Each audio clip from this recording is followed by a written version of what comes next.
Hello दोस्तों। आज आपको सुनाते हैं एक राजा और उसकी 12 राजकुमारियों की कहानी। और क्या था? राजकुमारियों के फटे जूतों का रहस्य। बहुत समय पहले की बात है। एक राज्य में एक राजा राज्य करता था। उसकी 12 पुत्रियां थीं। सभी राजकुमारियां बहुत सुंदर थीं। राजा उनसे बहुत प्यार करता था, इसीलिए सदा उनकी सुरक्षा के लिए चिंतित रहता था। सभी राजकुमारियों का शयन कक्ष एक ही था, जिसमें 12 बिस्तर लगे हुए थे। उसी कक्ष में 12 राजकुमारियां एक साथ सोती थीं। रात में उस कक्ष का दरवाजा बाहर से बंद कर दिया जाता था। किसी को भी रात में बाहर जाने की अनुमति नहीं थी। इसके बावजूद हैरानी की बात यह थी कि सुबह उठने के बाद सभी राजकुमारियों के जूते फटे हुए होते थे। ये समझ के परे था कि ऐसा कैसे हुआ। रात भर में सभी राजकुमारियों के जूते कैसे फट गए? हर दिन राजा को राजकुमारियों के लिए नए जूते लेने पड़ते थे। राजा इस रहस्य का पता लगाना चाहता था। एक दिन उसने पूरे राज्य में घोषणा करवा दी कि जो भी व्यक्ति 3 दिन के भीतर इस रहस्य का पता लगाएगा, उसका विवाह उसकी पसंद की एक राजकुमारी से करवा दिया जाएगा और राजा की मृत्यु उपरांत वह उस राज्य का राजा बनेगा। किंतु जो इस रहस्य का पता नहीं लगा पाएगा, 3 दिन बाद उसका सिर धड़ से अलग कर दिया जाएगा। राजा की घोषणा सुनने के बाद पड़ोसी राज्य का एक सुंदर राजकुमार इस रहस्य का पता लगाने आया। राजा ने उसकी खूब आव भगत की और शाम होने के बाद उसे राजकुमारियों के कक्ष से सटे एक कक्ष में ठहरा दिया गया। उस कक्ष का द्वार खुला रखकर वह राजकुमारियों पर नजर रख सकता था। किंतु रात में राजकुमार को नींद आ गई और वह गहरी नींद में सो गया। सुबह होने पर सभी राजकुमारियों के जूते फटे हुए थे। अगली दोनों रातों को भी ऐसा ही हुआ। 3 रातों में राजकुमार इस रहस्य का पता नहीं लगा पाया, जिसके परिणाम स्वरूप राजा ने उसे अपने हाथों मौत के घाट उतार दिया। इसके बाद कई राज्यों के राजकुमारों और सेनापतियों ने इस रहस्य का पता लगाने का प्रयास किया, किंतु सभी असफल रहे और सबको अपनी जान से हाथ धोना पड़ा। उसी राज्य में दूर एक गांव में एक नवयुवक रहता था।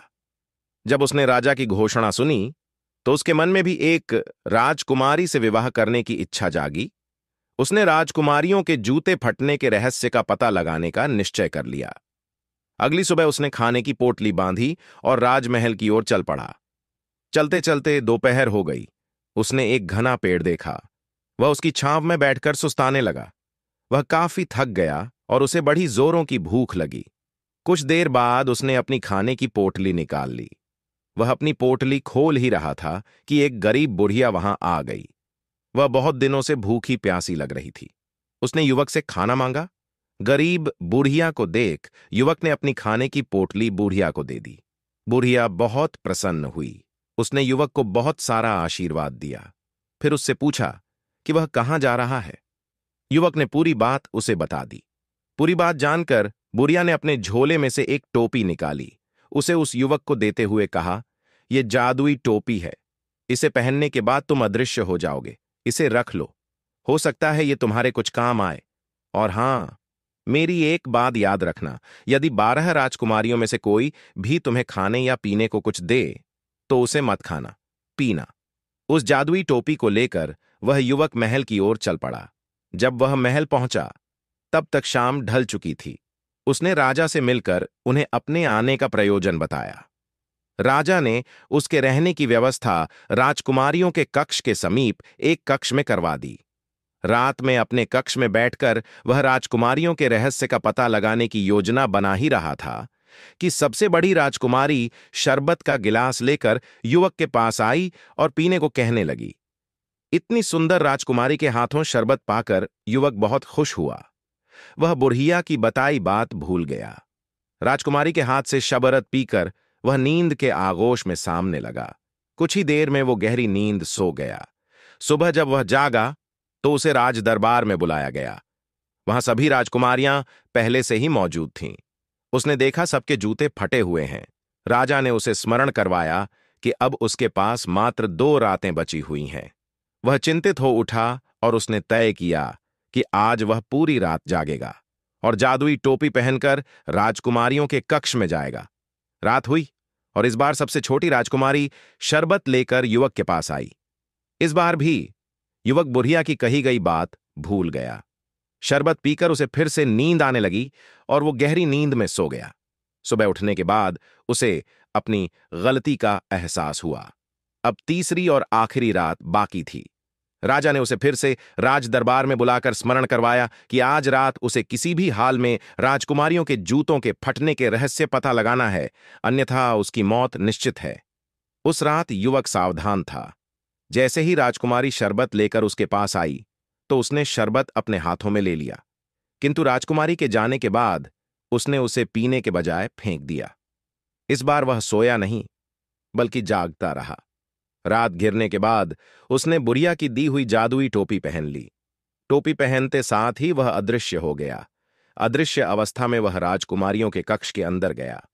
अंदर जाकर जो उसने देखा उससे उसकी आंखें फटी की फटी रह गईं। सभी 12 राजकुमारियां सुंदर कपड़ों और नए जूतों में तैयार खड़ी थीं। सबसे बड़ी राजकुमारी सबसे छोटी राजकुमारी से बोली, जाओ देखकर आओ कि वह युवक सो चुका है या नहीं। छोटी राजकुमारी कक्ष से बाहर निकली और युवक के कक्ष के बाहर दीवार से कान लगाकर खड़ी हो गई। यह देख युवक समझ गया कि उसे खर्राटों की आवाज निकालनी है ताकि राजकुमारी को लगे कि वह सो चुका है।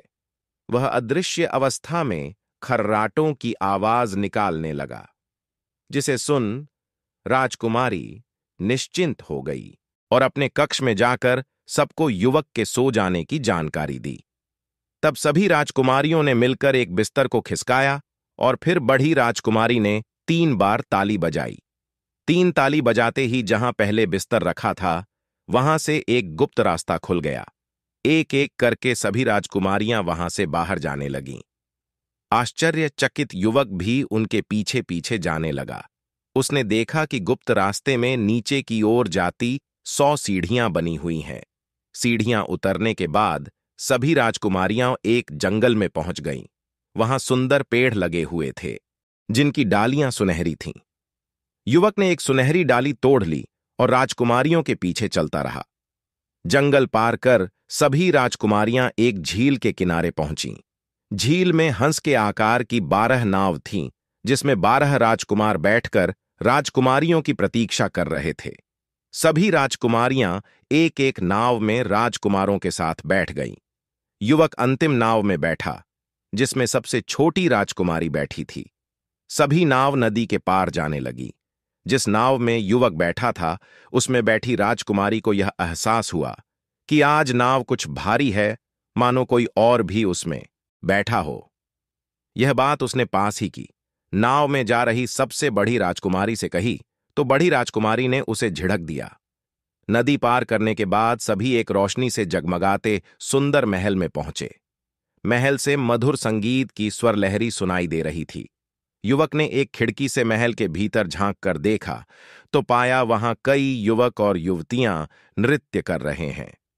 12 राजकुमारियां भी राजकुमारों के साथ अंदर जाकर नृत्य करने लगीं। युवक अंदर जाकर उन्हें देखने लगा। उस कक्ष के एक किनारे पर सोने के पात्रों में स्वादिष्ट पकवान सजे हुए थे। पकवानों की महक से युवक को भूख लगाई। उसने एक मिठाई उठाई और अपने मुंह में डाल ली। ऐसा करते हुए छोटी राजकुमारी ने फिर उसे देख लिया, जिससे वह डर गई।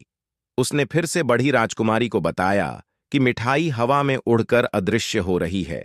बड़ी राजकुमारी हंस पड़ी और उसे सपने न देखने की सलाह दी।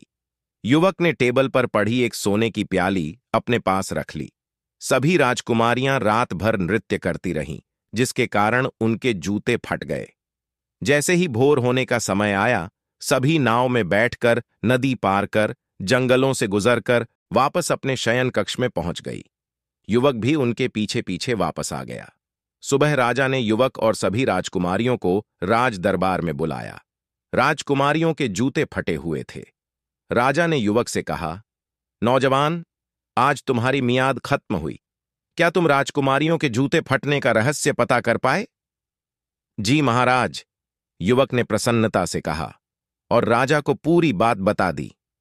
पहले तो राजा को विश्वास नहीं हुआ, किंतु जब युवक ने पेड़ से तोड़ी गई सुनहरी डाली और महल से उठाई सोने की प्याली दिखाई तो राजा को उस पर विश्वास हो गया।